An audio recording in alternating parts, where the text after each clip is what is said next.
é Jesus vivo no meio de nós.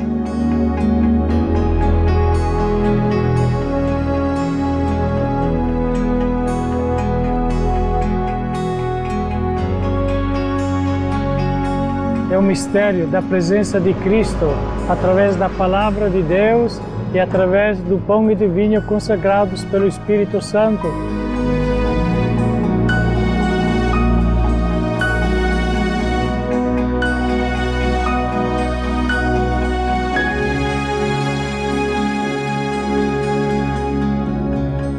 A Eucaristia é como se eu dissesse para meu Deus: muito obrigado. Obrigado porque você se entregou por mim e obrigado porque eu fui salvo por você. Eucaristia é isso, é o muito obrigado dado a Deus.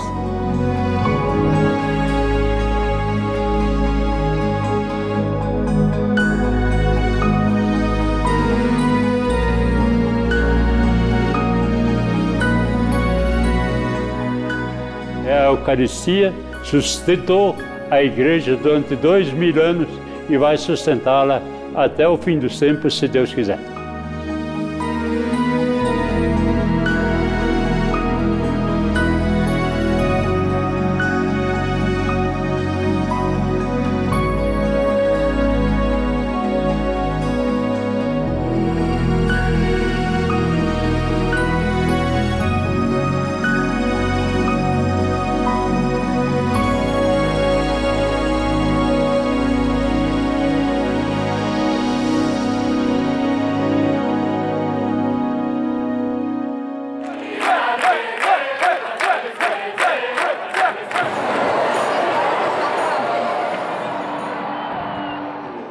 Nella celebrazione dell'Eucaristia è servire.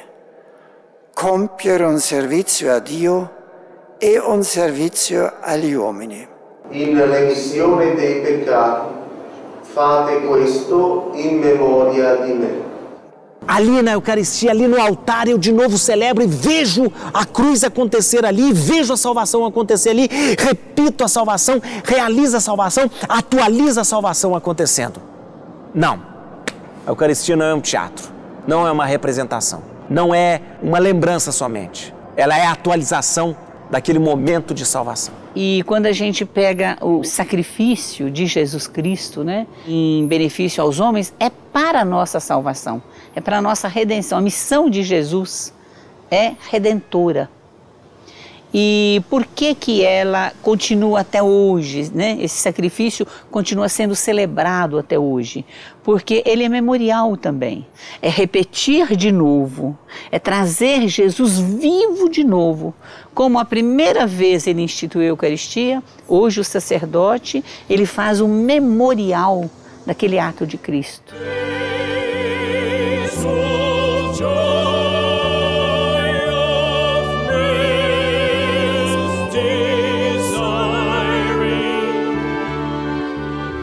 Preciso ter pelo menos um canal de contato com a realidade material.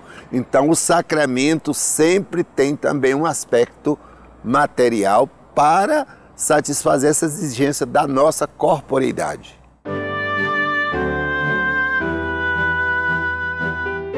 São 7 modos de comunicação. Cada um tem uma graça especial da presença de Deus em nós.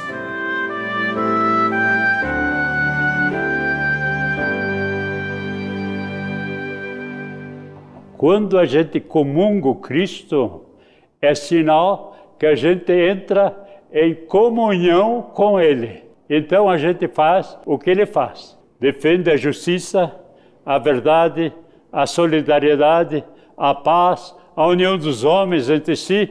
A Eucaristia tem um duplo sentido, de alimentar-se de Cristo e de comungar com todos os irmãos.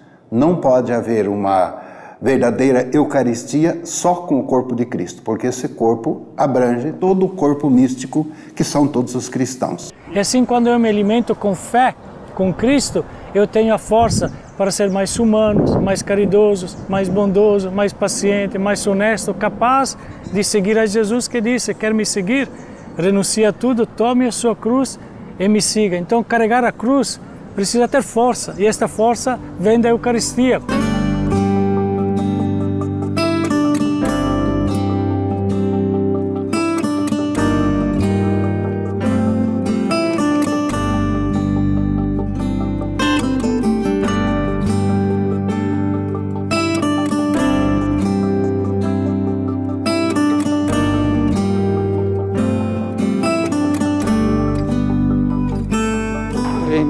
prendiate e mangiatene tutti, questo è il mio corpo offerto in sacrificio per voi.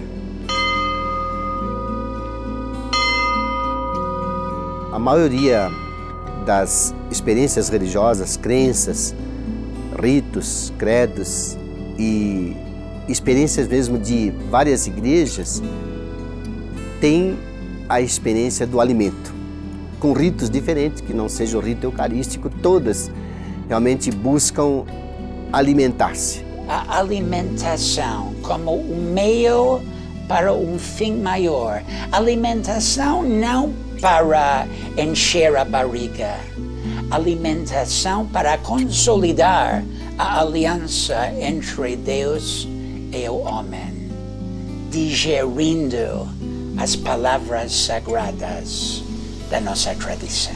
Nossa Eucaristia, ela tem a sua raiz lá no Antigo Testamento. Quando os hebreus saíram do Egito, eles tiveram uma ceia de despedida. E nesta ceia, alguns alimentos colocados sobre a mesa passaram a adquirir um símbolo, uma linguagem. Era a marca de uma despedida, chamada libertação. Saímos de uma situação de escravidão e vamos em busca da liberdade. Então, Jesus pede a alguns de seus apóstolos para preparar um local para celebrar a ceia. Afinal, estava próximo da festa da Páscoa e, como judeu, tinha que se organizar para celebrar direitinho. Durante aquela ceia, então, em determinado momento, ele pega o pão e diz para todo mundo: a partir de hoje, isto aqui é meu corpo, tomem, comam. Partiu, foi distribuído. Depois pegou do cálice: a partir de hoje, isto é meu sangue, tomam e bebam. Este é o sangue, cálice com este sangue, da nova e eterna aliança. Jesus se torna presente realmente num pouco de pão e num pouco de vinho. Claro, isso para os apóstolos foi um momento sublime na vida, mas um grande ponto de interrogação.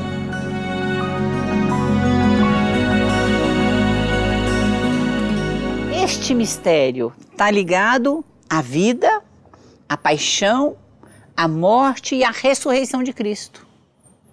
Porque Jesus Cristo, ele institui a Eucaristia na quinta-feira. Na sexta-feira, ele estava mortinho, 3 horas da tarde. Ele morreu crucificado, porque era a morte daquela época. Era a morte mais terrível que podia existir para um bandido. Ele morreu como um bandido, como um revolucionário. Mas porque ele ressuscitou, está aí o mistério. E depois que Jesus morreu, foi sepultado, ressuscitado e glorificado, alguns ficaram desanimados. Outros ficaram aguardando: se o Senhor quer alguma coisa conosco, vai nos orientar. Então vem a Ascensão e vem o grande dia de Pentecostes. A presença do Espírito Santo em Pentecostes, que muitas vezes os cristãos não dão tanta importância, é ali que acontece de fato o nascimento da igreja. A força do Espírito Santo que faz a igreja, os discípulos, os apóstolos tomarem consciência.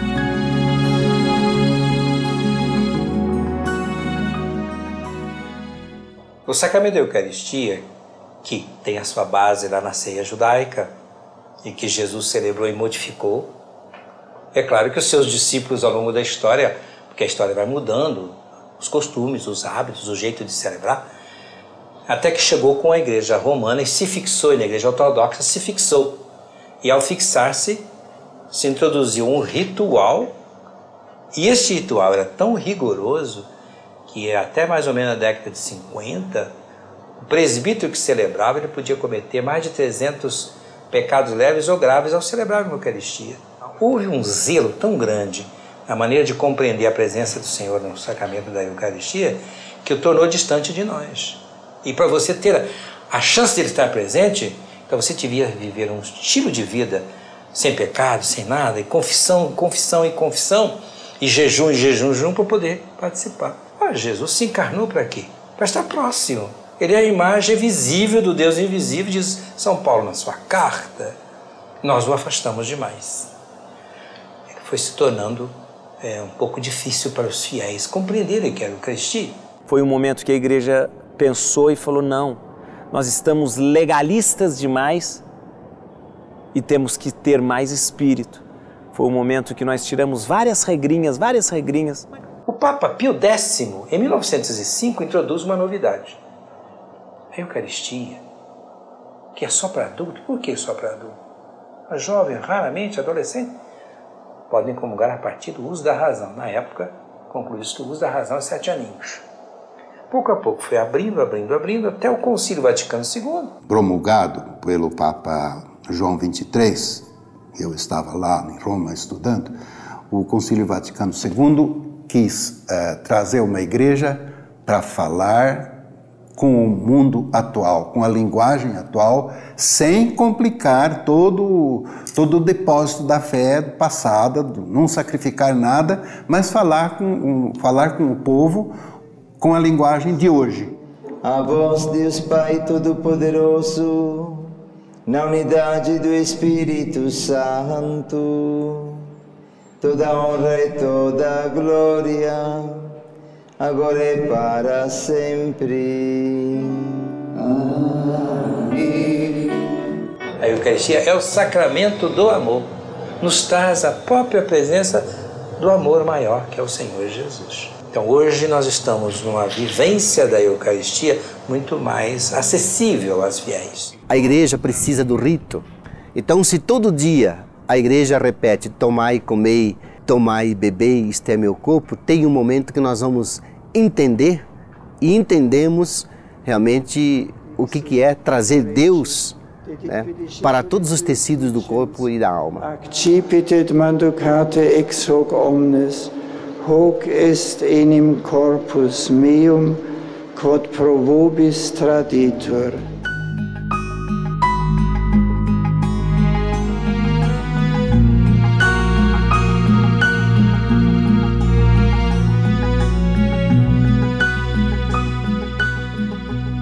O grande ritual da missa, sabe qual é?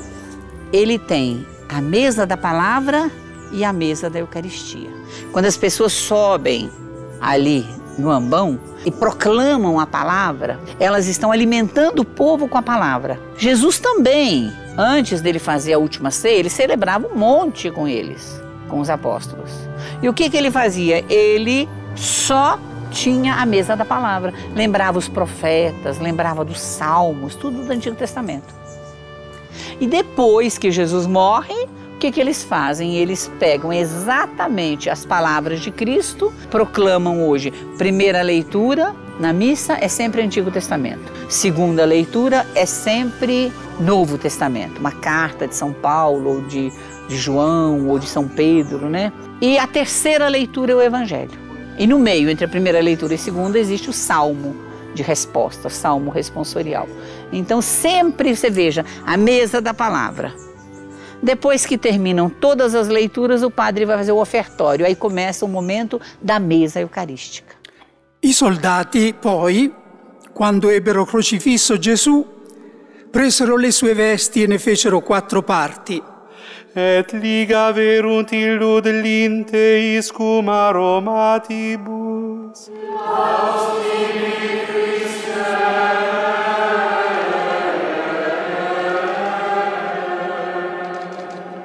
Nós continuamos naquele momento da liturgia eucarística, onde vamos repetir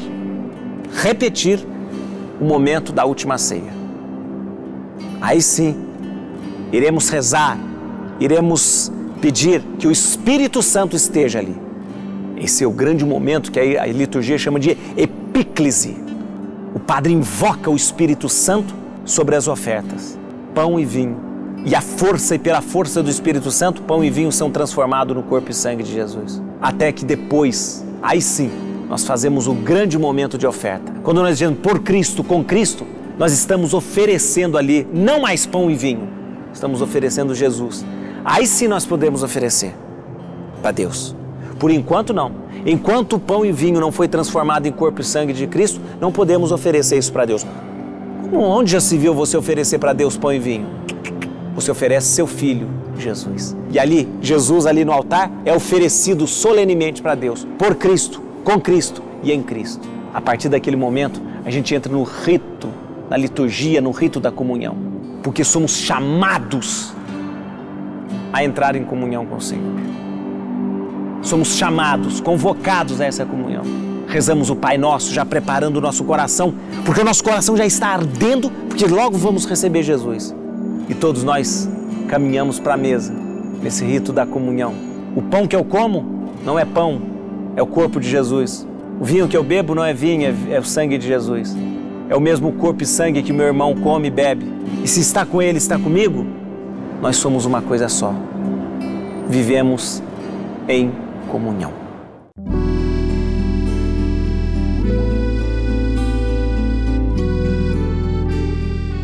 É o banquete da palavra, o banquete da presença, o banquete onde a fé faz a transposição, né, da matéria no corpo do Senhor.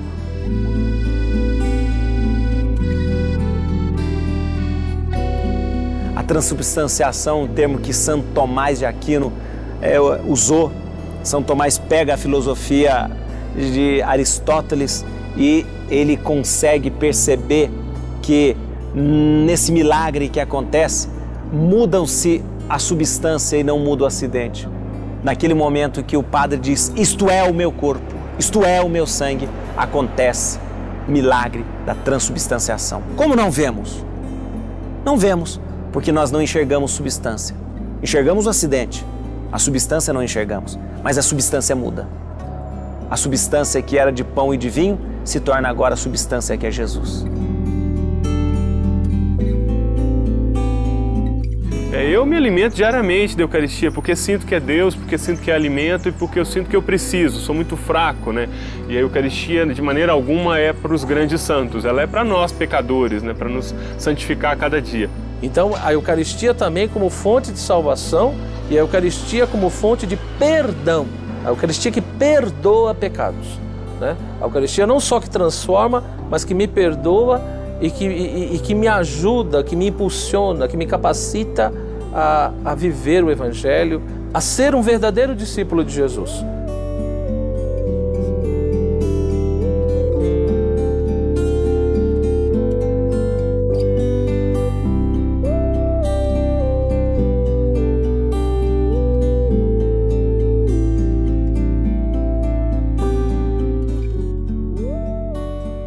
Durante o rito, durante a celebração da Santa Missa, tem um momento da penitência. É um dos ritos iniciais, né? Você pede perdão, às vezes o sacerdote absolve a gente, a comunidade, e aí eu posso tomar dignamente a Eucaristia. Então, antes de fazer a Santa Comunhão, receber a Eucaristia, eu tenho de procurar ter a alma em estado de graça, significa sem pecado mortal. Então, além do arrependimento profundo, individual, a pessoa tem também o sacramento da confissão, que está em João 20, 23, que o Senhor falou, a quem os apóstolos perdoarem, serão perdoados, a quem não perdoar, não serão perdoados. Então, é necessário que todo católico, cristão, faça a confissão, conforme norma da Santa Mãe Igreja, pelo menos uma vez por ano. Para eu entrar em comunhão com a igreja, com os meus irmãos, e recebendo a Eucaristia, eu devo pensar, eu devo agir, eu devo proceder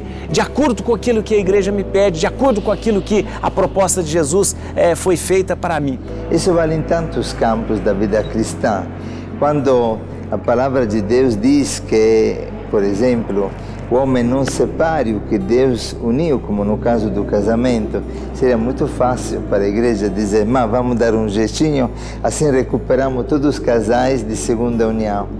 Mas nós temos que responder a uma palavra que tem exigências realmente de grande generosidade, de grande fidelidade. Esta fidelidade é obediência.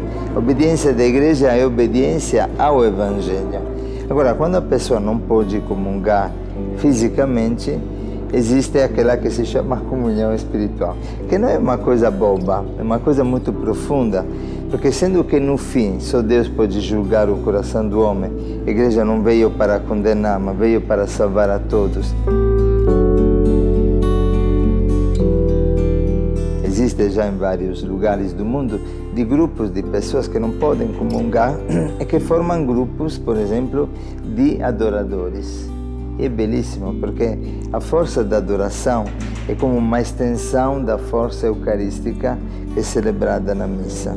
É como que esta graça que continua no tempo. Então eu posso me alimentar da Eucaristia, posso me alimentar pelos olhos, posso me alimentar pela sede do meu coração. Então, de consequência, se eu desejo receber a Eucaristia, eu já recebi no meu coração. E claramente pelo desejo também a Eucaristia vai me purificar e sem dúvida aos poucos vai remover aqueles obstáculos que me impedem hoje de comungar também fisicamente. Mas a igreja não quer excluir ninguém do banquete. Existe no rito, no cânon da igreja, e existe uma fala de São Paulo, cuidado para que vocês não comunguem a sua própria condenação. Eu acho isso terrível. Como que eu posso comungar a minha própria condenação? Eu acho que toda vez que eu recebo a partícula, a hóstia consagrada, o pão consagrado, que é corpo de Cristo, e depois saio fazendo vandalismos por aí, destruindo a vida, fazendo horrores, sendo contra-testemunho da minha própria igreja, porque quantas vezes a pessoa fala, poxa vida, vai, comunga, vai para a igreja e depois apronta tudo isso. As pessoas estão sempre de olho na gente. Não é porque estão de olho que eu tenho que ter uma vida santa, eu tenho que ter uma vida coerente. Talvez alguém não compreenda o que é viver da Eucaristia, ou viver eucaristicamente, ou viver com a Eucaristia. Mas viver com amor todo mundo entende.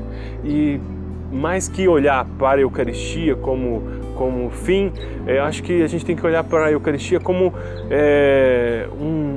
um caminho, um sinal que nos indica a raiz. A raiz de tudo é o amor, quer dizer, a grande lição que Jesus deixou para nós, nos amando a este ponto.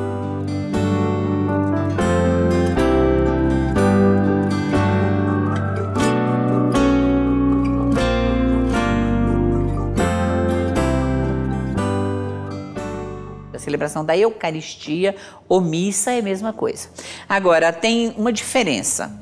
Tem celebração eucarística e celebração da palavra, né? Celebração eucarística ou a missa, só um padre pode fazer.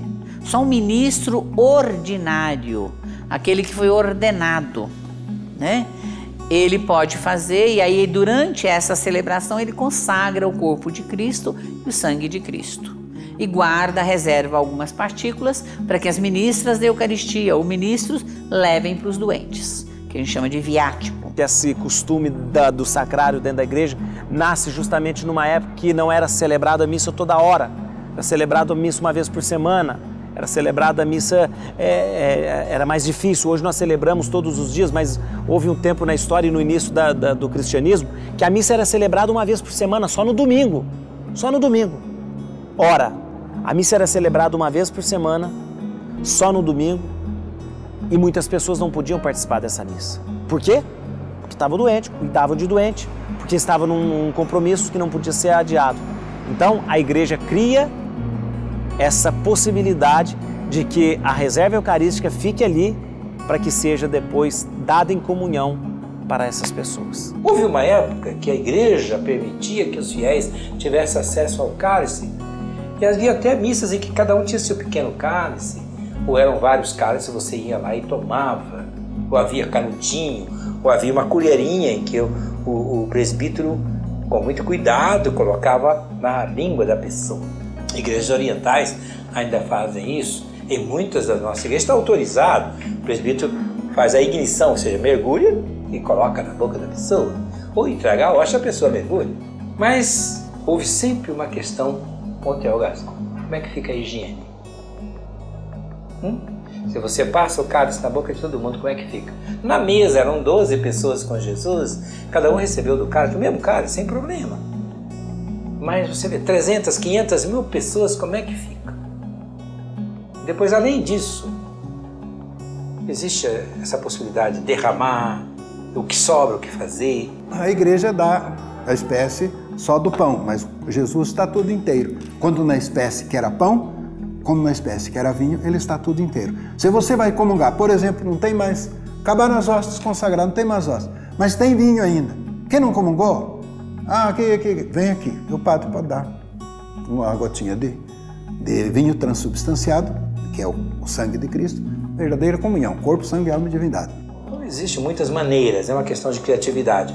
A igreja é muito rigorosa das normas. Por exemplo, por via autorização, em muitas igrejas é possível você entregar a partícula na mão e o fiel depois coloca na boca. Outras igrejas o bispo diz, não pode não, tem que ser na boca. Mas qual é a diferença da boca e da mão? Muitas vezes nossa boca é mais suja do que a mão. Então o problema não é bem isso. É uma questão de higiene, é uma questão de cuidado, pode ser. Agora, uma coisa prudente, muitas igrejas exigem. Se você recebe na mão, comunga na frente do padre. Porque nós temos tido casos de pessoas que levaram a partícula para outras coisas. Levaram a hóstia consagrada para outras coisas. Então aí sim existe um cuidado, um zelo para que não seja profanado, como dizendo, o uso indevido da Sagrada Comunhão.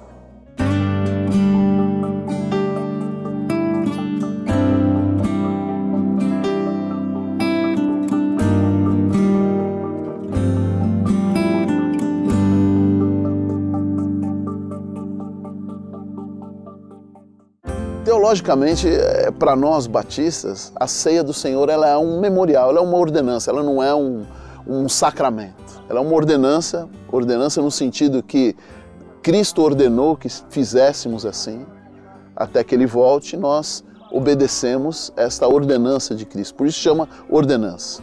Eu vou dizer assim a minha opinião pessoal, eu não posso dizer por outro colega, pastor batista, ou por outro irmão batista, né? Eu acho que a experiência da ceia do Senhor, não só no meio batista, mas no meio protestante como um todo, ela ficou um pouco esvaziada, né, ao decorrer dos séculos, né? Eu acho que isso talvez seja fruto até da experiência da Reforma, de a gente tentar fugir do mundo romano. A gente se distanciou tanto que isso afetou até a experiência da ceia. E hoje eu acho que a ceia ela tem uma visão um pouco reduzida, um pouco vazia de sentido, quando a gente compara com a realidade do que foi a cruz, com a realidade do que Cristo padeceu na cruz e com a realidade do que Ele conquistou para nós, né?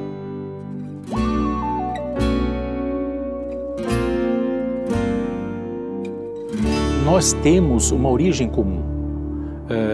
Não se poderia dizer que no passado distante existia uma igreja católica romana ou uma igreja ortodoxa.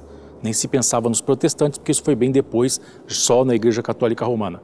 Por questões políticas, culturais, uma série de mal-entendidos, por dificuldade de contato e de comunicação mais fácil, mais rápida, por tudo isso é que se chegou a um ápice nessas dificuldades de comunicação em 1054, quando tudo isso resultou numa excomunhão recíproca, numa separação. Então é por isso que hoje em dia, no Oriente, nós temos uma divisão, ou seja, você tem as comunidades cristãs ortodoxas, né, que são aqueles cristãos orientais que fazem parte da Igreja Ortodoxa e que não tem comunhão com o Papa, não tem comunhão com o Vaticano, ou seja, tem a sua vida própria, a sua autonomia. E existem as comunidades cristãs orientais que têm comunhão com o Papa, que são chamados de católicos orientais, ou católicos de rito oriental. A nossa liturgia ela é centralizada toda na Eucaristia, a celebração da Santa Missa, que não teria sentido, seria um simples culto sem a celebração da Eucaristia. Então a missa é a celebração da Eucaristia. E dos 7 sacramentos, este é o sacramento central, porque a Igreja converge para a Eucaristia. O sacramento, o sacrifício da Eucaristia é o mesmo, mas a maneira de celebrar, a espiritualidade colocada atrás é um pouco diferente, porque nós usamos também símbolos diferentes. A partir do pão, nós usamos o pão comum, que a gente come no final, durante o sacrifício, o pão comum, dado ao mundo sempre aos fiéis, sobre as duas espécies do pão e vinho junto, colocado junto. Então, na tradição oriental, os sacramentos de iniciação cristã geralmente são dados juntos. Então, a criança, o bebê, ele é batizado, crismado e já comunga tudo no mesmo dia, no mesmo rito. E eu vejo isso na vida deles. Com certeza eles não entendem o que está acontecendo, né? Eles não conseguem compreender a complexidade do próprio rito, devido à idade, evidente. Mas você vê a mística que está ali, você vê o respeito. Apesar deles não entenderem nada daquilo ali, a gente vê que realmente a Eucaristia é mistério. A igreja tem o chamado sacramento da iniciação cristã. 3. A ordem, a sequência, a ordem é a seguinte. Primeiro o batismo, segundo a confirmação e terceiro a Eucaristia. Com o tempo nós mudamos. Batismo, Eucaristia, confirmação. O que significa iniciação? É um processo que vai fazendo você entrar lentamente dentro daquilo que nós chamamos o segredo de Deus. Presente, empacotadinho, bonito de Deus. Que a linguagem mais séria, teológica da igreja é mistério, tá? Só que não é mistério como o povo entende, não, algo que ninguém entende, que é incompreensível. Não. Mistério é algo que está escondido, que você vai mostrando devagarinho. Ou com um véu que você vai tirando aos poucos. Esse tirar aos poucos significa um processo para chegar até lá. Agora eu preciso do dom da fé, que é a gratuidade de Deus. E eu preciso cuidar desta fé. Porque este grande mistério, esse grande segredo, esse grande presente de Deus vem embalado no negócio mais humilde e simples do mundo. Que é um pedacinho de pão que às vezes nem sequer você pode dizer, mas isso é pão? É uma hóstia pequenininha. E aquele pouquinho de vinho que às vezes eu não posso nem ter acesso.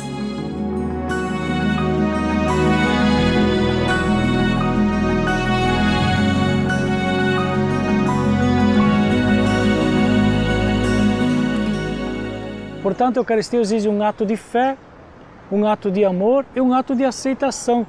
Quase como diz São João da Cruz, a fé ela é se jogar na escuridão, mas sabendo que na escuridão tem alguém que te pega, você não vê, você não sente, mas ele está lá para te segurar. A própria Eucaristia como sacramento, quer dizer, como alimento, como corpo de Cristo, sem dúvida nenhuma, do ponto de vista espiritual, ela aumenta, impulsiona a nossa fé. Quando às vezes você está assim, fraquejando na fé, às vezes as pessoas fazem até uma experiência sensorial da Eucaristia e logo você tem a fé animada, né? Os milagres eucarísticos, Lanciano e tantos outros que estão por aí, eles também servem para aumentar a fé. Então, nesse sentido, a Eucaristia é esse remédio que espiritualmente nos aumenta o dom da fé.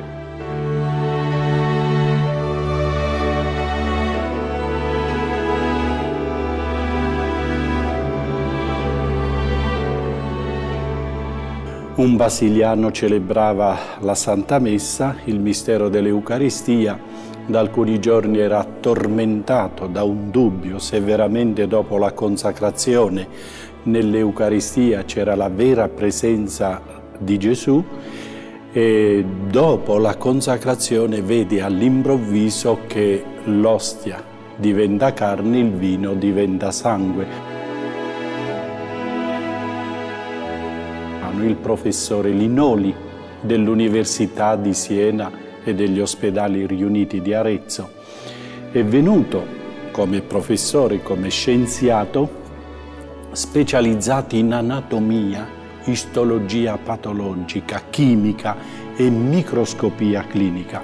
Ha prelevato dal miracolo un pezzo di carne molto piccolo, ha prelevato anche un grumo del sangue qui del miracolo, l'ha portato a Arezzo, Siena, per esaminarlo. Dopo 4 mesi di analisi ha dato la risposta e ha detto è vera carne, è vero sangue. Nel 1976 la Commissione Organizzazione Mondiale della Sanità e la Commissione Sanitaria dell'ONU 1976 hanno pubblicato a Ginevra e a New York la notizia che il professor Linoli ha fatto una ricerca vera e scientifica, perciò attendibile, dopo 500 esami e 15 mesi di analisi. Quindi dopo 1300 anni, nonostante tutti questi condizionamenti del tempo e delle situazioni storiche e biologiche, questo miracolo permane ancora. Quindi è un miracolo che continua ogni giorno nella storia della Chiesa. È il più grande della Chiesa cattolica perché? Perché intanto c'è una ricognizione scientifica e perché vediamo la carne, vediamo il sangue. È difficile trovare in un miracolo eucaristico carne e sangue insieme. Di miracoli ce ne sono 132 in tutto il mondo, 17 in Italia, ma questo è il più completo.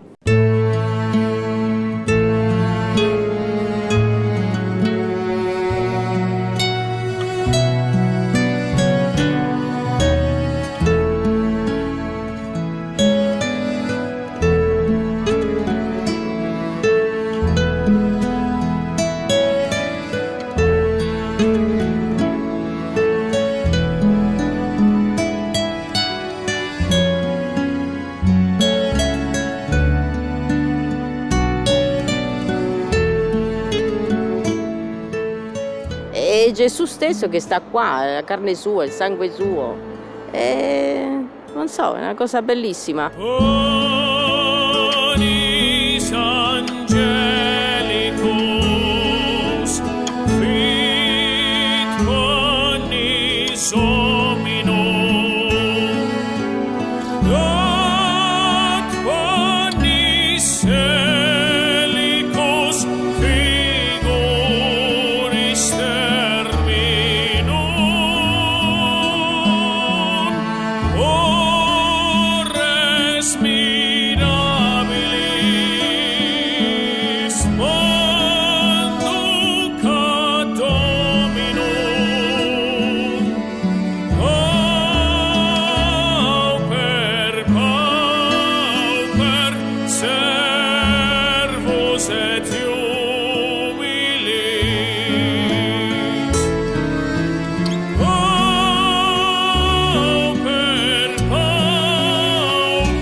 Pão que é dos anjos, o pão que vem de Deus, faz maravilhas em mim.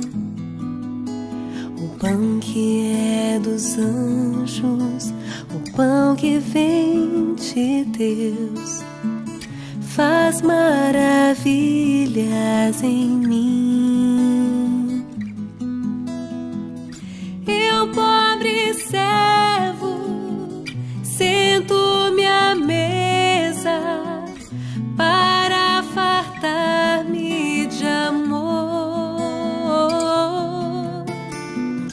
da tua carne, teu próprio sangue, faça o banquete do amor.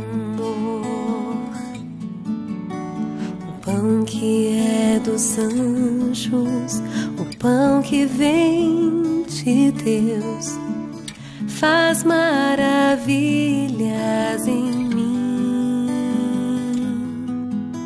O pão que é dos anjos, o pão que vem de Deus, faz maravilhas em mim.